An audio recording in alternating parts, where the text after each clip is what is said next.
Kita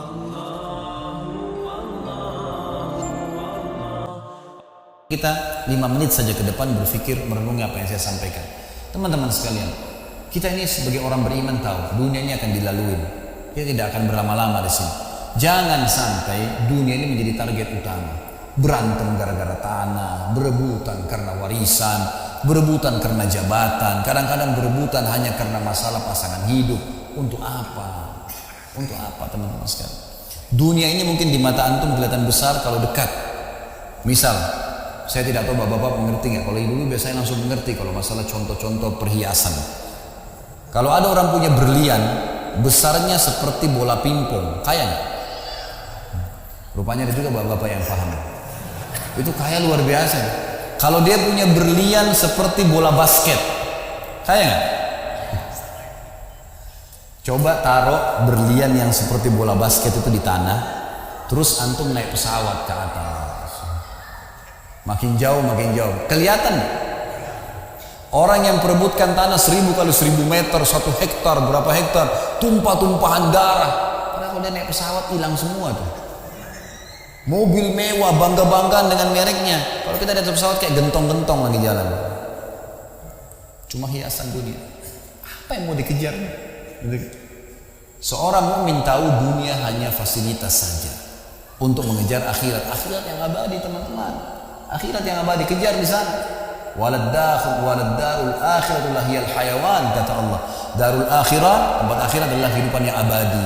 Di akhirat, kata Nabi SAW, kalau seorang mukmin masuk ke dalam surga, tidak ada capek, nggak ada gangguan orang, nggak ada sedih, nggak ada penyakit, nggak ada buang air besar, nggak ada buang air kecil.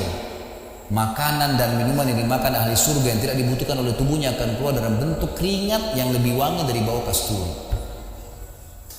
Nggak ada lagi masa tua, nggak ada masa anak-anak. Semuanya berumur 33 tahun dan semua laki-laki akan kembali kepada poster ayahnya Adam 60 siku ke langit 27,5 meter, dan semua perempuan kembali kepada poster ibunya Hawa 40 siku ke langit 17,5 meter. Nggak lebih ya daripada itu, dan tidak pendek tidak tinggi. Jadi teman-teman yang pendek nggak usah khawatir. Ini cuma dunia. Sampai orang beriman pun tahu kalau ada orang lahir dalam kondisi fisiknya luar biasa, matanya buta, telinganya tuli, tangannya, kakinya semua putus, gitu kan? Itu tetap bagi orang beriman punya nilai, karena itu cuma dunia. Begitu dia meninggal, jasadnya akan dimakan oleh tanah, sebagaimana sabda Nabi SAW, semua jasad kalian akan dimakan oleh tanah kecuali tulang ekor kalian yang darinya Allah akan tumbuhkan kalian. Di akhirat ditumbuhkan jasad yang baru, itu yang akan hidup bersama kita di surga atau di neraka, gitu kan? Jadi ini cuma dunia sebentar. Untuk apa dikejar, teman-teman sekalian? Ingat, Nabi SAW pernah keluar dalam hadis Bukhari dari masjid beliau, kemudian beliau menggambar kotak. Lalu beliau mengatakan, inilah kotak kehidupan manusia. Seperti meja ini misalnya, inilah kotak kehidupan manusia. Lalu Nabi SAW menggaris dari luar kotak, di bawah kaki beliau, digaris, dilewatin kotak ini sampai melewati kotak tengah, di depan, panjang. Lalu kata Nabi SAW, ini angan-angan manusia. Ini angan-angannya. Angan-angannya melampaui kehidupannya. Lebih 500 tahun ke depan, padahal umurnya cuma 60-70. Lalu Nabi SAW menarik dengan tongkatnya dengan keras dari sisi kanan garis kotak, digaris dengan keras sampai terbongkar tanah itu, digaris dan memutus garis tengah itu. Lalu beliau mengatakan, dan ini kematian yang akan datang memutus angan-angannya. Di Jakarta kemarin teman-teman sekalian, ini bukan nakut-nakutin, tapi di Jakarta kemarin begitu. Ada orang keluar dari mall, kisah nyata, bawa kresek banyak sekali, habis belanja buat keluarganya. Mobilnya Masya Allah mewah luar biasa, super lux, paling mahal. Parkir, begitu melihat tukang parkir, tukang parkirnya sangat senang nih, karena ini orang kaya, pasti kasih tip yang banyak tuh. Naik di mobilnya, di starter mobil, tidak pakai supir kebetulan, dia nyalain, mobil di depan ada, mobil di belakang ada, jadi terhimpit. Tiba-tiba orang ini tuh starter mobilnya diinjak gas dengan sangat keras, mundur ke belakang, nabrak mobil di belakang, hancur total. Tukang parkirnya pun tadi jadi marah, Pak, apa nggak lihat, ambil marah-marah. Tapi anehnya orang ini gasnya terus kencang, wow, gitu ribut, gitu kan. Maka tukang parkir curiga, dibuka pintu, orang itu sudah meninggal dunia. Teman-teman sekalian, pernah nggak orang ini berpikir dia akan mati pada saat keluar dari mall? Kalau dia tahu dia tidak bakal keluar ke mall tuh. Di depan mata saya pernah ada orang meninggal di rumah sakit ayah saya. Kebetulan di Makassar beliau punya rumah sakit, dan itu di pinggir jalan raya. Sore hari, subhanallah, ada anak muda Saya pas lagi di teras lantai 2 rumah ayah saya itu kelihatan jalan raya. Jadi kelihatan orang kejadian ini. Ada anak muda lagi pakai motor, waktu itu motor baru dia jalan. Jadi jalurnya 2 jalur gitu. Rupanya motor ini motor itu dari arah sana. Kemudian di sini ada mobil pick up yang pelan jalannya gitu. Ada mobil truk pelan jalannya. Di belakang ini rupanya ada mobil truk pelan, di belakang ada mobil pick up. Mobil pick up ini mungkin kena terganggu. Dia bukan ngelewatin dari kiri, dia keluar ke jalur sebelah. Keluar, motor yang tadi lagi kencang dia nggak sangka tabrak, meninggal di tempat. Jatuh tergeletak, motornya dibawa, dicek di rumah sakit ayah saya di klinik, ternyata sudah meninggal dunia. Saya lihat orang itu subhanallah tergeletak. Ada beberapa produk yang dia bawa di motornya. Lalu saya bertanya, saya muhasabah sendiri. Orang ini pernah berpikir nggak ya untuk keluar rumah tadi akan dia tabrakan, dia akan jatuh? Saya yakin tidak. Kalau dia berpikir dia tidak akan keluar dari rumahnya. Tapi begitulah ajal kalau datang teman-teman sekalian. Kalau datang tidak akan terlambat sesaat atau berkurang sesaat. Harus pahamin, gitu kan? Jadi jangan sampai kita berlebihan. Saya tanya teman-teman, Anda jujur jawab. Kalau seandainya Anda ke dokter, lalu kemudian dokter mengatakan, maaf Pak, Bu, umurnya tinggal 2 minggu menurut ilmu medis. Ini ada penyakit parah, tinggal 2 minggu, dokter nggak bisa obatin lagi. Kira-kira orang yang seperti ini sudah divonis sama dokter akan mati 2 minggu lagi? Nggak ada lagi, sudah kankernya, sudah tumor segala macam di tubuhnya, sudah segala macam penyakit. Nggak bisa lagi hidup orang ini. Kemudian ada orang datang, temannya bilang, itu si Fulan ceritain kamu. Kira-kira dia masih mau ribut berkelahi? Itu orang tuh mau mengambil hakmu, masih mau mengebut lagi? Sudah semua? Enggak, sudah. Enggak mau tahu. Ini 2 minggu lagi mati. Semestinya teman-teman enggak usah tunggu vonis dokternya. Siapa yang bisa jamin sekarang di masjid ini teman-teman ada dari tembok ini tiba-tiba malaikat maut, saya lihat antum tidak lihat, orang roh saya tinggal dikenang, Khalid Basalamah pernah ceramah, selesai. Dan Anda juga bisa begitu setiap saat. Bagaimana orang bisa tenang nih dalam kemaksiatan kepada Allah sementara setiap saat malaikat maut bisa datang jemput dia dan ada hisab semuanya? Ini bahaya sekali. Baik, saya pernah mengadakan pelatihan teman-teman sekalian di masjid yang besar. Masya Allah mungkin seperti ini, malah lebih besar. Lantai 2 juga seperti ini dan penuh. Di lantai 2 itu ada banyak ibu-ibu akhwatnya. Saya bicara masalah kematian selama 2 jam materi lengkap.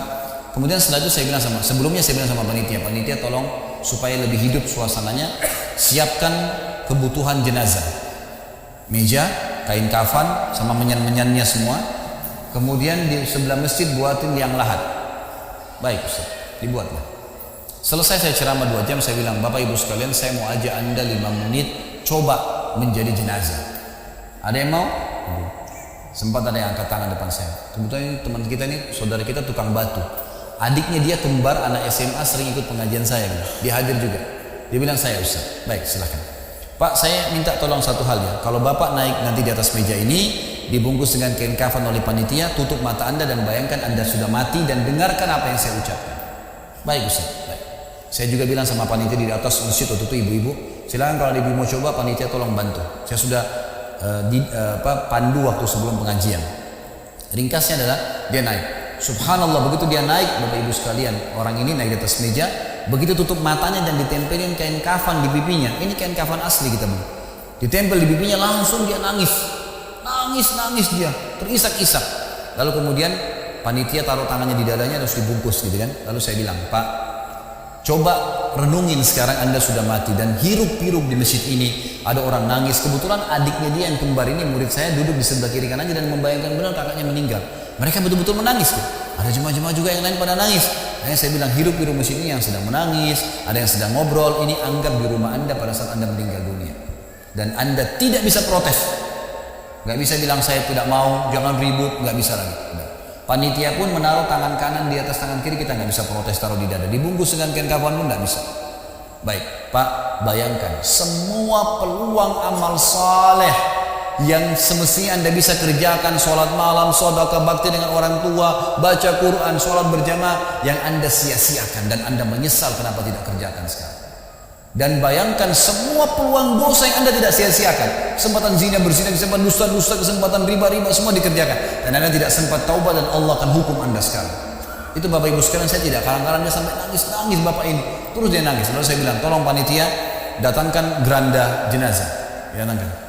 Baik Pak, sebentar lagi kami akan angkat badan Anda di geranda ini dan kami akan bawa Anda ke liang lahat sebelah masjid. Diangkatlah dia. Saya bilang, Pak, renungin, resapi tubuh Anda kesentuh dengan geranda ini. Ditutuplah lalu dipikul. Lalu saya pandu pakai mic, saya bilang, Pak, inilah detik-detik terakhir Anda bersama kami.